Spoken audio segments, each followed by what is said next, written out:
le tir il part et on voit mon père au sol. C'était le dernier instant où on l'avait vu. On l'avait vu souffrir. Et puis ensuite, on est resté enfermé dans la chambre pendant 2 heures.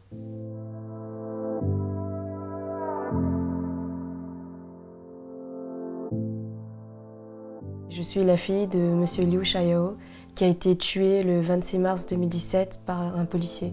Ce soir-là, c'était un dimanche normal pour nous, mais ce soir-là, notre vie a été bouleversée.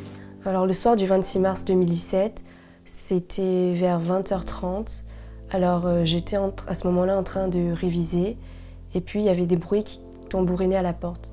Ma première sœur, Nathalie Liu, elle était partie voir ce qui se passait. Elle a regardé par le Judas. Elle voyait 3 hommes qui étaient armés.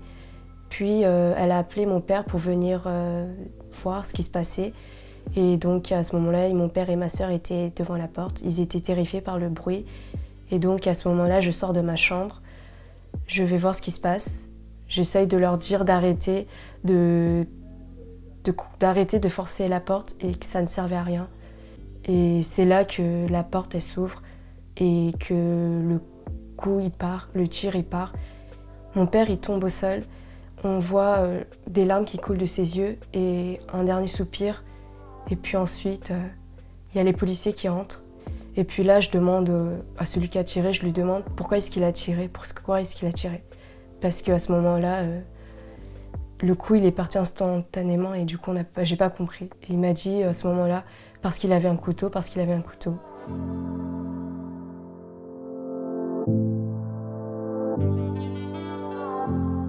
La version des policiers, c'est que mon père aurait tenté d'agresser celui qui avait une mitraillette, un fusil d'assaut, qui aurait tenté de l'agresser à 3 reprises et que c'est à ce moment-là que son collègue aurait tiré sur mon père, au moment où il aurait tenté de le planter une 3e fois.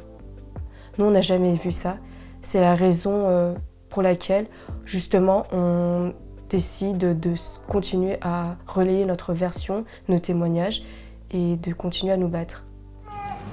La préfecture de police de Paris devait recevoir dans l'après-midi des représentants de la communauté chinoise en France après les incidents violents qui ont suivi la mort par balle d'un Chinois de 56 ans abattu dimanche par la police. Je pensais que quand une personne commettait un crime, peu importe son statut ou sa fonction, au moins elle passait en garde à vue ou au moins elle était mise en examen. Mais ça, quand ça a été un policier, quand ça a été le cas de notre père, le policier n'a jamais été mis en examen. Malgré les charges de la police, ils sont tous issus de la communauté chinoise et veulent se faire entendre. Ça a été compliqué pour nous de reprendre tout de suite l'école ou le travail. On est resté quand même pendant 3 semaines à l'hôtel avec ma famille, où vraiment on essayait de prendre du recul en fait. Et puis au bout d'un mois, mon frère et ma sœur, ils ont décidé de reprendre les cours parce qu'ils devaient quand même passer des examens cette année-là. Ils devaient passer leur bac et leur brevet. Et puis ma mère, elle a fait... Et puis ma mère, elle a fait un arrêt maladie donc de 1 an environ parce qu'elle avait fait une dépression.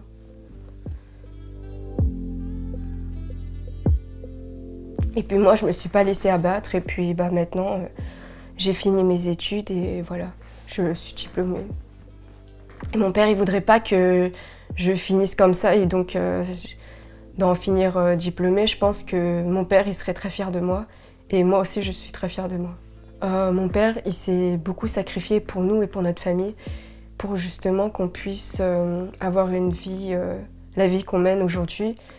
Et au final, on est très fiers de lui, on est très fiers de ce qu'il a fait, on est très fiers de son combat aussi.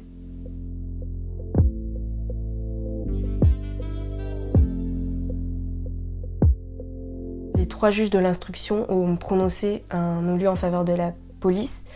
Un non-lieu, ça veut dire qu'il n'y aura pas de poursuite. L'enquête est terminée, elle estime que l'enquête est terminée, qu'il y a suffisamment d'éléments pour justement ne pas mettre en cause le policier.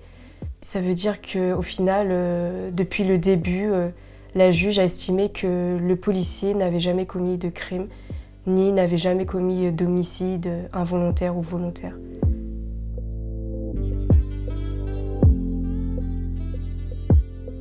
On espère qu'un jour, la justice nous donnera raison et c'est pour ça qu'on a encore espoir et le courage.